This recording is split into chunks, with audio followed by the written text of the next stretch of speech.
Welcome to the Board Game Snobs podcast. Critically harsh reviews with a touch of class.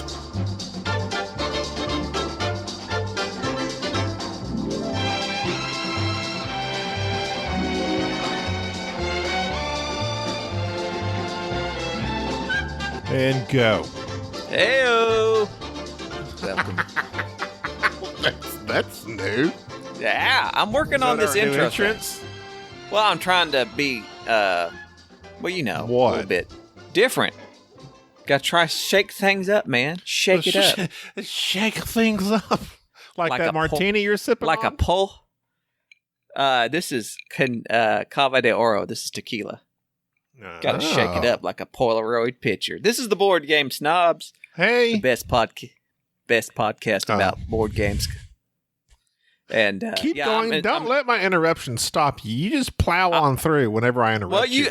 If I stopped every time you interrupt me, I'd literally never be able to say anything. Well, you have no concept. This is like the 120th episode. You're supposed to keep going. You're just supposed to keep going. Keep trucking. I do. You say nothing of substance. Well, that's me.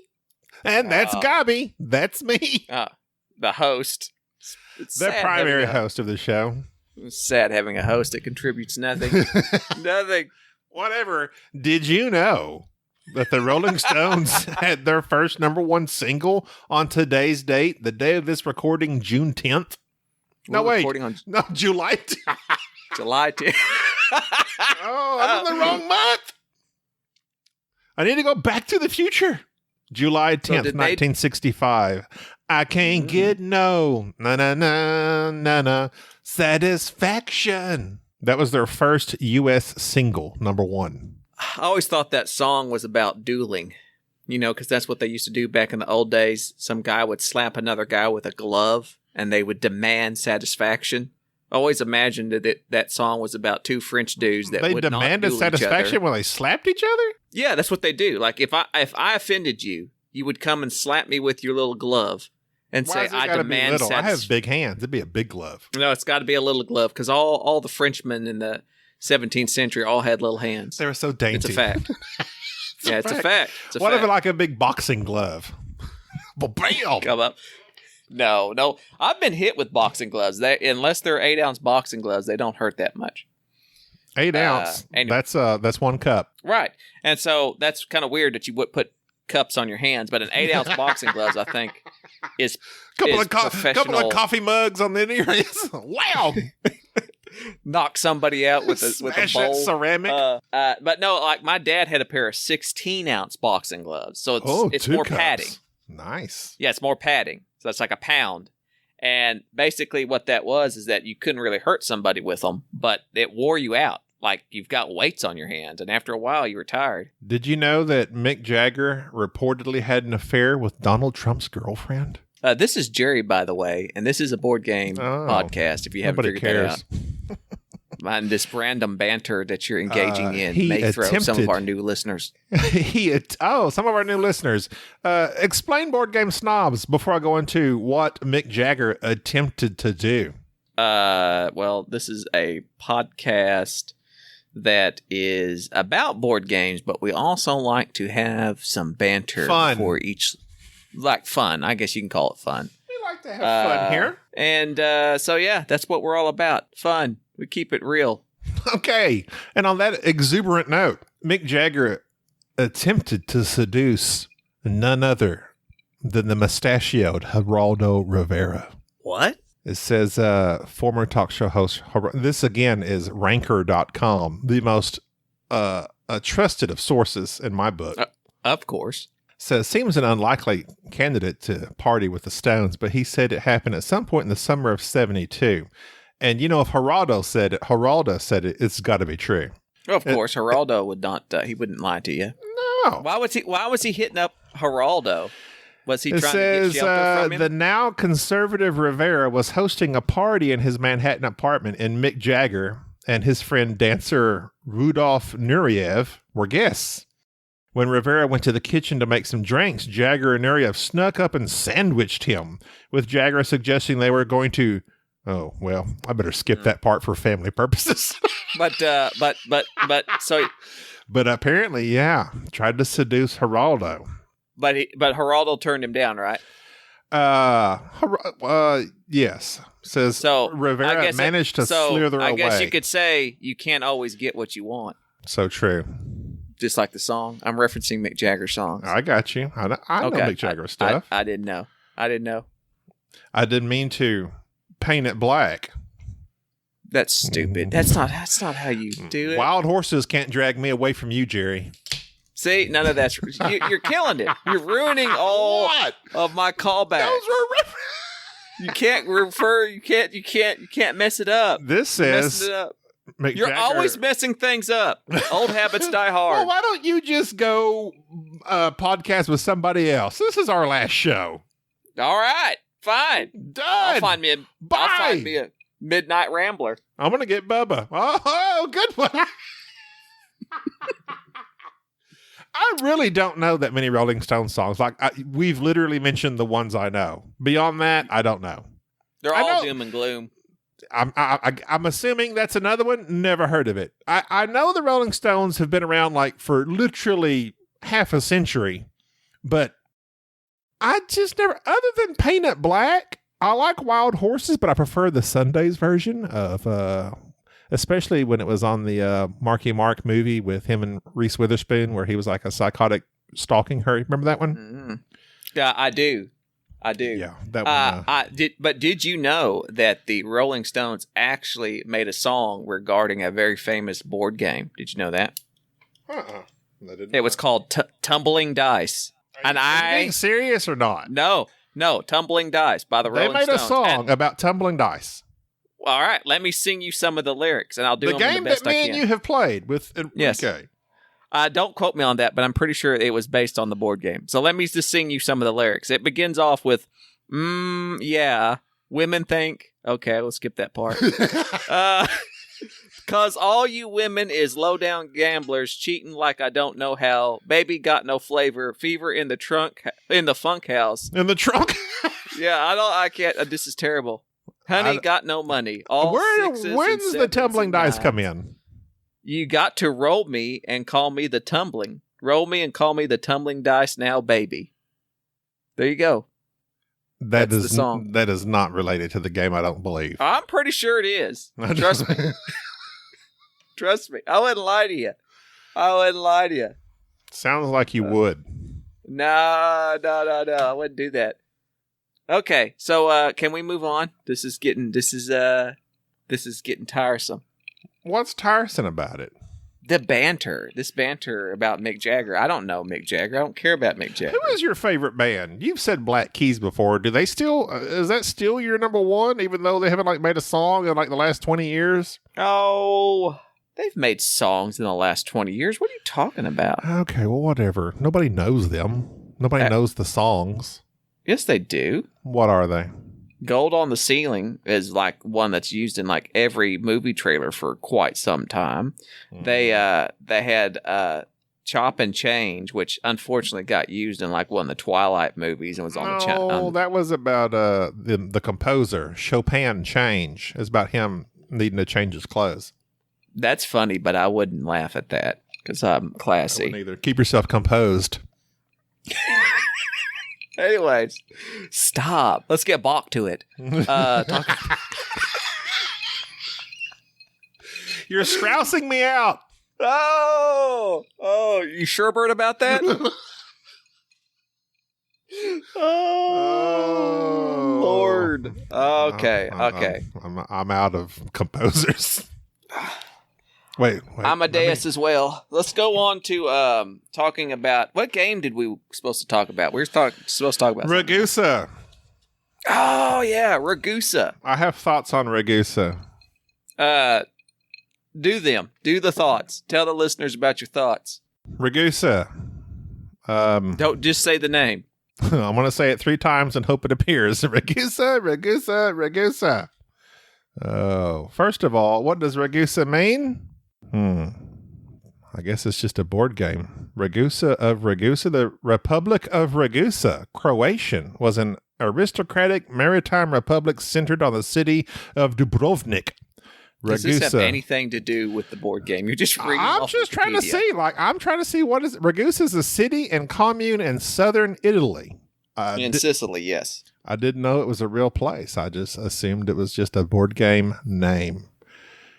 I thought it was like a pecani sauce. Yes. Ragusa. Oh, That's like a southern gentleman offering you some ragu sauce. Ragusa.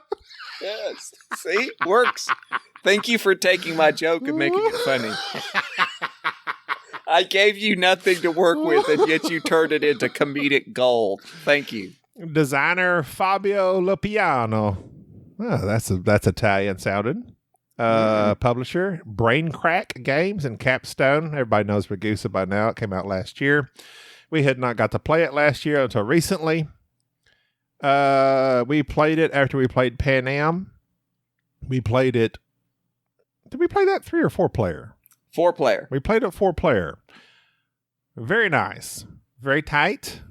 Very nice. Very nice. Very tight. Do you mind, Borat, if I tell him a little something about it? Well, go ahead. Yes, you tell them what it does, and then I was going to say what I did and did not like about it. Go ahead. Okay. So this game has let me describe the components. So far. The components first is that it's rather muted in its color and its design. Every player has their little castles and their little homes. Well, it's got that one side that has all the, houses less muted, but it makes it a little bit harder to see what the actions are. Right. So on the board, there's like these hexagon areas that wherever you put out your little house on your turn, for which you'll put one house out, it touches 3 areas. And those 3 areas give you access to those resources, whether they be grapes or olive oil or wood or metal or silver, whatever it might be. You now have access to those areas, and you move up your access on your player board. So it's basically like you're gathering resources.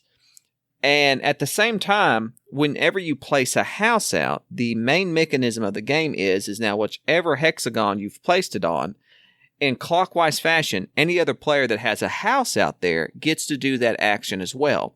So, for instance, there's one spot that lets you build walls, there's one spot that lets you sell, and one spot that lets you turn certain items into victory points, your standard Euro game stuff. If I already have a house on that spot, and somebody else puts their house there, in clockwise order, all the players get to do it. Now, if you have built up and put several houses on the spot, you get to do that action multiple times. So it requires you to think ahead. It really does require you to think ahead and think about what areas you're probably going to not only want to do multiple times yourself when it's your turn, but also if you anticipate other players going to this area, it really allows you to sneak in and get multiple turns. Because you only have 10 houses in a 4-player game, if I'm not mistaken. So you're only going to place, your houses are kind of like your workers. You're only going to place out 10 workers. But if you do it strategically, you get to piggyback off of other players and do more actions. So that's really the game. The idea is you have access to resources. You're using those resources to turn them into commodities, and you're using those commodities to ship them off for victory points. That's very, very Euro. Very, very Euro. And so now, Gabi, I want to hear your thoughts before I give mine. I said it's sort of, I would consider it not a next step. I would say the next 2 steps after Catan. It kind of has that Catan feel to it just on the board alone with the houses and the wall that you will build eventually. Things I liked about it. I do like the board. The board is, it does have some muted colors, but it's a very nice board. It's very pretty, I think. Nice wooden pieces. The walls, the houses, and the towers. The tower interaction with the houses is very nice. As you get to the city, you're trying to build a wall. When you build that wall, the longest wall at the end of the game your longest wall section will score you points. You can continue your wall even though someone built a city in between your wall pieces by building a tower on top of their wall portion. It reminded me of like a person riding a horse. Somebody could put their horse down, you get on top of it and ride it. That's what the tower looks like to me. That's silly, but that's very odd. That's what it I played the game with you, and I have no clue what you're talking about. Okay. I'm picturing. Yeah. So basically, you straddle the house with your tower. Yes. Yes. So to give some clarification, there's really 3 spots on the board. There's like the woods. There's like the outside the city tower, the town, and then inside the town. And so when you're putting homes, your little homes inside the town, along the wall, what's up, homes? Building that wall gives you a lot of victory points, but it has to be all connected to your stuff. So you put these little gatekeeper meeples on top of people's houses that let you continue on towers. Building over their stuff. And so what happens at the end of the game, the board looks very neat because you have everybody's little houses, everybody's little towers, everybody's little walls all built out there. It's very colorful. And go ahead. I'm interjecting. The wall part. Okay, in the game. I love him. Whenever you... Mark Walpart. Loved him. Uh-huh. Very good. What did he star in? The Wall? I don't... No, yes. No, that was the Great Wall Matt Damon. with Matt Damon? That was Matt Damon. Walpart Burgers? wouldn't have anything to... He wouldn't have anything to do with that. I think. What about Paul Blart Walpart, the mall cop? No, it's Mark Walpart, mall cop. Say that 3 times fast. Paul Blart, the mall cop. I think he departed though. He straddled that Segway and rode wherever he wanted to go. Right. Okay. He did. So the thing I didn't like about this game that irritates the crap out of me. It needs to. What do they call that? House ruled it the first game. Whenever you go to the build a wall section, according to the rules, whenever you build a wall, as soon as you place that wall down, you score a point for the wall and any of your houses, not towers, houses only, that it touches. So I score my first wall, I score a point for the wall. If it's next to one of my houses, I score an additional 2 points for the house, I think. I think that might be incorrect, but maybe it's just a point for the house. The idea is you score a point for building. You're supposed to score a point every time you lay down a wall upon initial play. We forgot to do that the first time we played it. The second time I played it, a 3-player game with Mike and Crystal, I said, "Okay, we forgot this move last time with my last game. We need to remember this." Halfway through the game, we forgot to do it. We just kept forgetting. So, as we did the first game, we said, let's forget that stupid rule. And at the end of the game, Alhambra style, just score your longest wall. Alhambra style. You're going to score your longest wall with whatever you score the wall. And it can skip over a blank empty house, a blank house space, as long as it's connected to something of your color. But as soon as it's completely blocked by a house, a tower, or a house and tower not of your color, then that's where your scoring stops. Basically, the longest wall portion you score. I did not like the stupid initial count the wall points because it's too easy to forget. If a rule is easy to forget, leave it out of the game. That makes it fiddly. Well, yes, and I will say that wall scoring aspect is a little bit fiddly. The whole game I was going to point this out, and I'll delve into this now, and I think it will help illustrate your point a little bit better. As soon as we set this game up, we watched a brief video on it, kind of went over the rules. Bubba, Enrique, myself, Gabi, we all did something that I found very, very odd at the beginning of this game. And do you remember what it was? No. We all stood up out of our chairs. Everybody stood up out of their chairs, leaned over the board, and began calculating exactly what our moves were going to be. Oh. And from the first probably because I didn't stand up and calculate. That's why I didn't. Yeah, from the first piece that hit the board, everybody's attention was required for this game. I timed it. On a 4-player game, they say the game lasts about an hour, and it did. It went over a little bit of an hour for us. This is a game that requires your undivided attention. Every move made by yourself and the other players has to be watched because even though it's not your turn, might say every move you make, every step you take, you have to be watching them because if you're going to not, be watching you, they will miss you'll miss your turn you're because going to miss every out time, on something. especially at the end of the game when everybody has multiple houses out there. Every time someone places a house that activates that hexagon, you have to see if your house is there, and you have to do the action. There are hexagons that will rotate, the ability of that hexagon. There are hexagons that do not rotate the ability of that hexagon. How do that you made no sense. I had no idea. I just mean if you trigger a wall, then anybody that has placed on that wall previously gets to also do that effect, like you said. Yes. How do you feel about games? Well, you're talking about it right now. It's like you had to pay attention. Is it your job in these games? I know first play, probably yes. Let's say we played this game again. I didn't pay attention. You made your wall action. It's supposed to rotate around to me, to Enrique. I'm not paying attention. Do you say, hey, Gabi, do your wall action? Or should I be penalized because I'm not paying attention like a dummy? So what you're saying is that if it's my turn, I put out a piece, and it's my job to remind all the other players that their piece is activated. Is that what you're saying? Right. No, that's not the case. If you're playing a game, you need to be paying attention. So you're saying if you play, I'm going to the wall. I'm not going to tell you, hey, I've went to the wall, everybody. Do your stuff. Is that what you're saying? No, not necessarily. I'm saying is that this is a game for which all the players have to understand that every move is pivotal and every move has to be watched. It's just like when you're playing a chess game. If I stop looking at the board and the other player makes his move, do I have the right to come back and say, hey, what did you do? You need to be paying attention. Right. You need to be paying attention.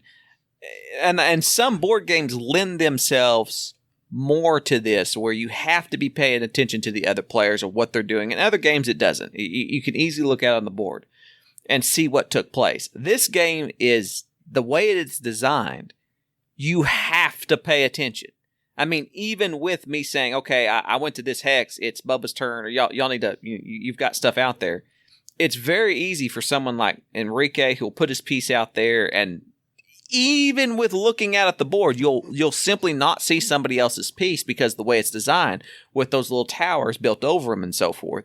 So there are fiddly things about this game, and that's one of them. And so although I will say this game is very, very interesting, it is not a laid-back Euro game.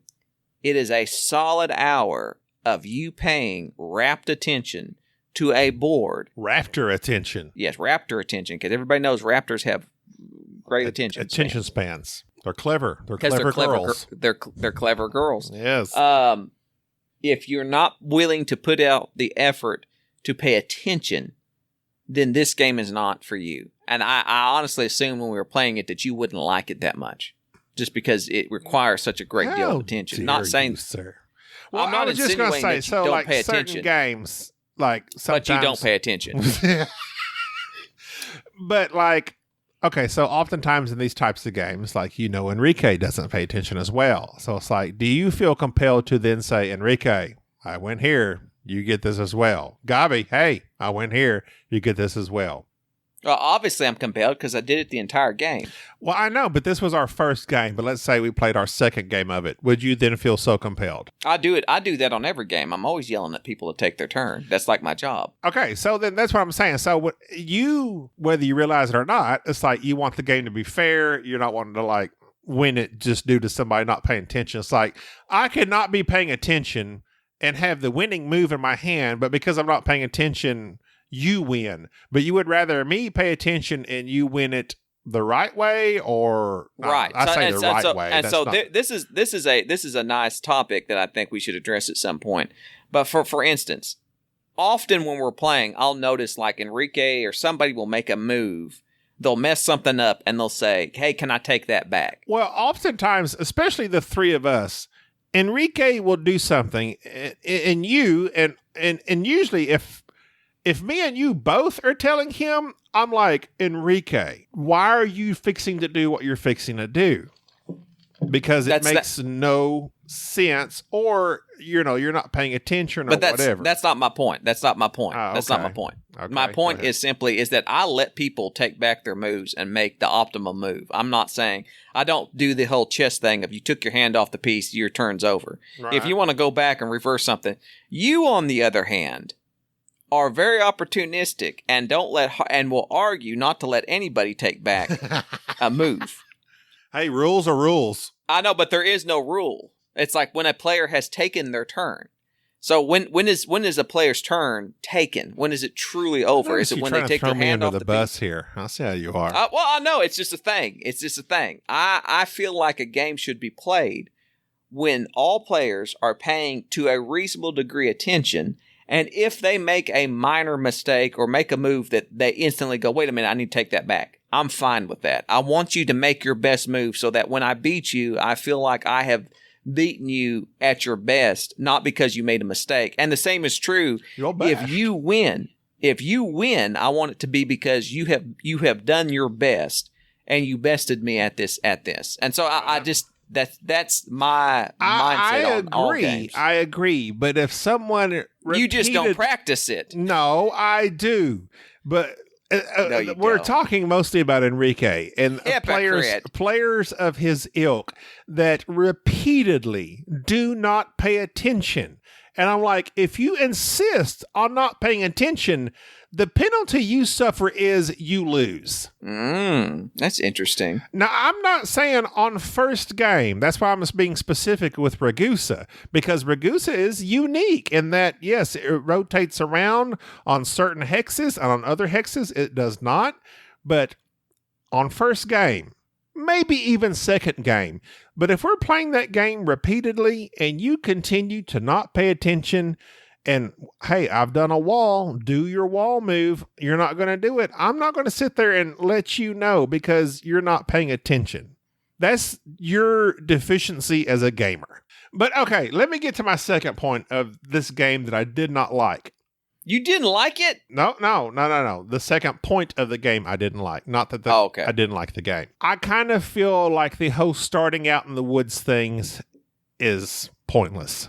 It's like those are just opening moves, just to get wood, just to build houses slightly further in. They're not pointless, and I'd argue that, but I'll let you finish. Okay, so the first few moves of the game, you have to build on the outskirts to get wood, or to not get wood, to open yourself to be available to have wood. That still kind of confuses me. You have access to wood, so your first move has to have access to wood. You're on the outer edge of the board. I do like the way they did this. Like, okay, I have to have access to 2. If I put 2 houses in here, that means I have to have access to 2. If you know the game, you know the game. If not, you don't know what I'm talking about. But I get that part of it. I don't like this aspect of the game that you start out in the woods, because as soon as you're able, everyone leaves the woods. The city is the main part of this game. Leave out this forest area. You have access to stone, silver ore in its raw form, grapes, olives, fish. That's what you need to be in the city. The city is where all the action happens. I feel like they produce those woods just to have opening moves. Just have the olives, grapes, stone, and ore. Like, you have to get access to the stone in order to go to the city, because the wood is literally pointless after everyone goes to the city. I don't really get why they did the wood thing. Just make the whole board the city, and then the city building of the wall, and then the stuff therein. But after the first 3 houses have been built by everybody, nobody's building out in the forest. Well, no, but that's the purpose of the forest is the opening moves, and to hinge Gombi's point here, you can only build 1 house on each hexagon, and per unit of wood that you have. And so your opening move of the game is, do you build 1 house close to the wood so you'll have 1 unit of wood, and so thus you can build 1 house on each hexagon, or build in an area where you have access to 2 units of wood and can build 2 houses on each hexagon, and so forth and so on. Now, the only reason that you're saying this is because you've done the same strategy probably twice with each game. Those opening moves are very powerful, and it matters where you go. Specifically, the first the first several moves out into that wooded area makes a great difference of how many other resources that you have and can multiply it. I don't think that you realize. What did you with Mike and Crystal? Who won that game? Crystal with Mike very shortly thereafter, and I will say this is why me and Crystal we all built on the woods, and then me and Crystal surrounded the silver and left Mike completely out of silver. He had no access to silver. He didn't need access to silver, and that is one thing I like about this game. That game with me, Mike and Crystal showed the multiple paths to victory, because Crystal did heavy shipping. She won on shipping. She had I don't know how many points. She scored 40-something points on shipping. Mike did a little bit of he did half and half between me and Crystal. I went heavy in on, I forget what I did. Silver and something else. But I didn't do shipping. I hardly did any shipping. Oh, I did the in-game cards. I kept going to the in-game card spot. I scored 36 points on in-game cards. So in that, I was at the very last the whole time of the game. But by the time the game was scored, we were all 5 points within each other. And that really impressed me, because I thought I was going to get blown out of the water, which I did lose, but I only lost by 5 points because I scored a bunch of in-game cards.